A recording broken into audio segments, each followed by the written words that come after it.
Hello, everyone, and welcome to the first edition of Crash the Glass, your number one podcast for all things college basketball. This is Chase Zimmerman speaking, along with co-host Ed Bramble. How you doing, Ed? Doing swell, Chase. It's great to be here with you. Let's get right into the discussion this week. A lot to talk about following an all-star lineup of games. I couldn't agree with you more, Ed. I'm a huge fan of the opening burst of tournaments every season. We can't ignore the Duke Blue Devils' triumph in Portland, with riveting comebacks against an athletic Texas squad and a strong contender for this year's SEC title, Florida. Of course, Duke is yet to be tested in the ACC, but with Grayson Allen leading the team well and superstar Marvin Bagley III lighting it up with back-to-back 30-point performances at PK80 and a stellar outing against a youthful Indiana team, I don't know of anyone in the ACC challenging Duke this year. I don't know if I'm 100% on the boards with you there, Chase.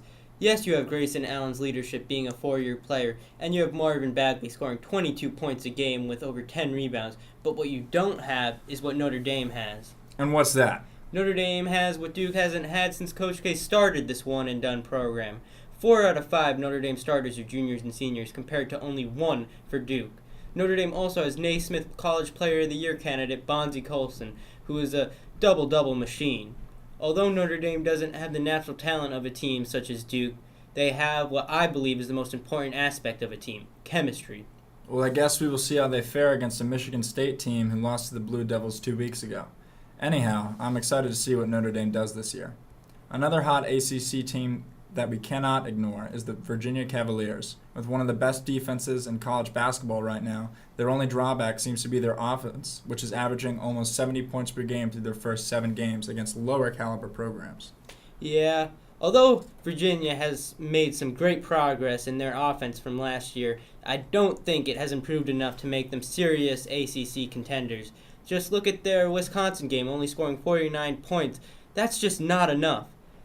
They are just lucky Wisconsin is in the midst of rebuilding their team, because if not, that game would have been all Badgers. Next on the docket is the SEC. What I want to talk about is the Florida Gators, following an exciting OT win over Gonzaga and a nail-biting title loss to Duke at PK80 in Portland. What are your thoughts on the SEC title hopes with teams like Texas A&M and Kentucky both playing grade A basketball? Well, I would like to start by congratulating Mike White and his Florida Gators. After the 2014-15 season, I thought the Florida basketball program was going to be on a downhill slope for a good 15 years, and I thought my prediction was dead on after hiring of Mike White, who, let's be honest, did not have the most impressive record with Louisiana Tech. But what a job he's done. Last year making the Elite Eight and then following it up with one of Florida's most impressive recruiting classes in the past 8 years of the program.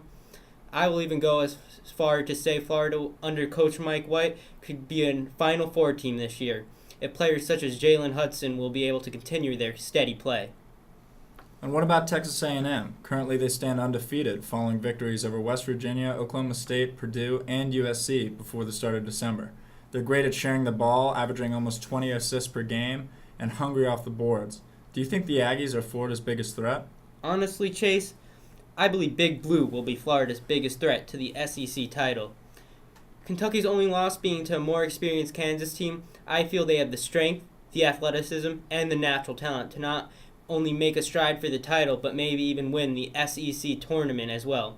Even though Kentucky has not been overly impressive this year, you could tell that during their last game against Illinois of Chicago, they are learning to play with each other. Also, I think Hamidou Diallo could be one of the most athletic players I've ever seen, and Kevin Knox will be a future lottery pick. I agree. Calipari and his team should never be counted out. Last topic of the day is the Big East. With the 2016 national champs Villanova looking really good, what could we expect to see in the Big East this season? Well, obviously, if we are discussing the Big East, the question isn't who will win, but who will get second. And I am obviously thinking of one team in particular, St. John's. St. John's has what could be the most talented backcourt in college basketball, and with great additions such as Justin Simon and Marvin Clark Jr., I don't see who could stop them. If I had to pick a second-place contender, it would be the Musketeers, but that's just me. It looks like it's just about that time. Are there any pieces of wisdom you would like to leave us with, Ed? Something we should look out for? Just one final thought, Chase. The American Conference, which could be the strongest it's ever been. With Wichita State joining the conference and Cincinnati now playing an effective two-way basketball, and UConn looking like a totally different team from last year, I say that American Conference could get as many as 4 teams into the tournament. Ed, it's always fun. Thank you, and thank you to everyone for listening. Be sure to follow us on Instagram at Pomfret Prep Sports Network, and tune in next time for a phone call interview with the legendary coach and broadcaster, Fran Fricella. This is Chase and Ed reminding you to crash the glass.